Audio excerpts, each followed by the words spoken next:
अरे लो भाई सूर्या, जब तक ये रोहित शर्मा कप्तान था पाकिस्तान को कभी खुश होने का मौका नहीं दिया था। जब जब पाकिस्तानी टीम हमसे भिड़ी थी टीम इंडिया उस पर हर बार भारी पड़ी थी, लेकिन अब सारी जिम्मेवारी तुम्हारे कंधों पर है। पूरे हिंदुस्तान ने तुमसे ऐसी आस उम्मीद लगा रखी है, क्रिकेट में ऊंच नीच हो जाती है इसके बारे में तो कोई सोच भी न रहा। बच्चे से लेके बूढ़े तक की जुबान पर सिर्फ एक ही है बात, इंडिया से जीतना पाकिस्तान की नहीं औकात। अरे रोहित भाई, बातों को ऐसे मत घुमाओ, कहना क्या चाहते हो वो साफ साफ बताओ। अरे भाई, जो पूरा हिंदुस्तान चाहता है वही हम चाहते हैं। जो जीत की परंपरा चली आ रही है वो बदलनी नहीं चाहिए और इस 15 फरवरी वाले मैच में हमें हर हाल में जीत चाहिए। अरे रोहित शर्मा भाई, बस इतनी सी बात को लेकर परेशान हो? अरे पाकिस्तान से हारना तो हमने सीखा ही नहीं। हम तो एशिया कप में पाकिस्तान से 3 मैच खेले थे, तीनों के तीनों में वो जचा के पेले थे। इसलिए रोहित भाई चिंता ना करो, बस टूर्नामेंट का नाम बदलेगा लेकिन मैच का नतीजा वही रहेगा। ये सूर्या पाकिस्तान का ऐसा सुपड़ा साफ करेगा, उनकी आने वाली कई पीढ़ियों तक भी ये मैच याद रहेगा। अरे सूर्या भाई, माना कि जोश में होना अच्छी बात है, लेकिन जोश में होश मत खो देना। मुझे अब की बार की परिस्थितियां पाकिस्तान के पक्ष में दिख रही है। एक तो वो अपने सारे मैच श्रीलंका में खेल रहे हैं, इसलिए उन्होंने अच्छी तरह समझ लिया होगा पिच और मौसम का मिजाज।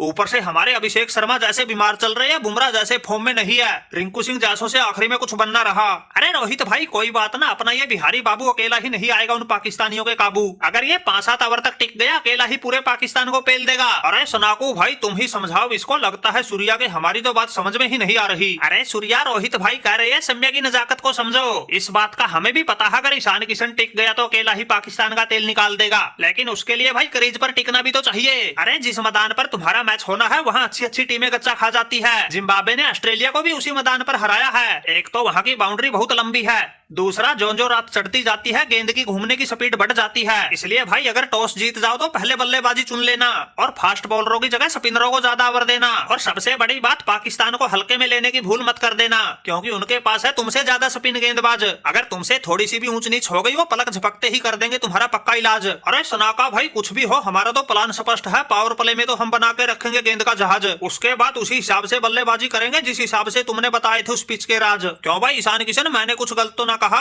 अरे सूर्या भाई बिल्कुल ठीक कहा, बस दुआ करना मेरा बल्ला चल जाए, फिर तो मैं पावर प्ले में ही इतने रन ठोक दूंगा, इतने तो पाकिस्तान से 20 ओवर में भी नहीं बनेंगे। वैसे सूर्या भाई, सनाकू ने बात तो सारी ठीक बताई है, लेकिन उन पे अमल तुम करना, हमारा तो खेल आर पार का रहेगा। अरे ईशान किशन भाई, बिल्कुल तुम अपनी मर्जी से खेलना, बाकी काम हम पर छोड़ देना। बाकी ये सूर्या जाने इसका काम जाने, न किसी को घबराने की जरूरत है न प्रेशर लेने की जरूरत है। और रोहित भाई, अगर तुम्हें सनाकू की बातों में दम लगता है, कहो तो वरुण चक्रवर्ती के साथ कुलदीप यादव को भी खिला ले। अक्षर पटेल तो खेलेगा ही, फिर तो हमारे पास भी 3 प्रॉपर स्पिनर हो जाएंगे। अरे सूर्या भाई, तुमने बिल्कुल सही सोचा। अरे ज्यादा की जरूरत नहीं है, तीनों मिलकर ही पाकिस्तान की पतलून उतार देंगे। अरे बिल्कुल ठीक कहा भाई, परिस्थितियां भले ही पाकिस्तान के पक्ष में हो, लेकिन प्रेशर पाकिस्तान पर ही रहेगा और किसी को घबराने की जरूरत ना है। किसी चीज की जरूरत पड़े तो सनाकू के पास बस एक फोन कर देना, ये सनाका तुम्हें आधी रात को भी तैयार मिलेगा, क्योंकि रोहित भाई है हमारा जिगरी यार। हम भी चाहते हैं पाकिस्तान की हो ऐसी हार, दूर तक सुनाई दे उनकी चीख पुकार।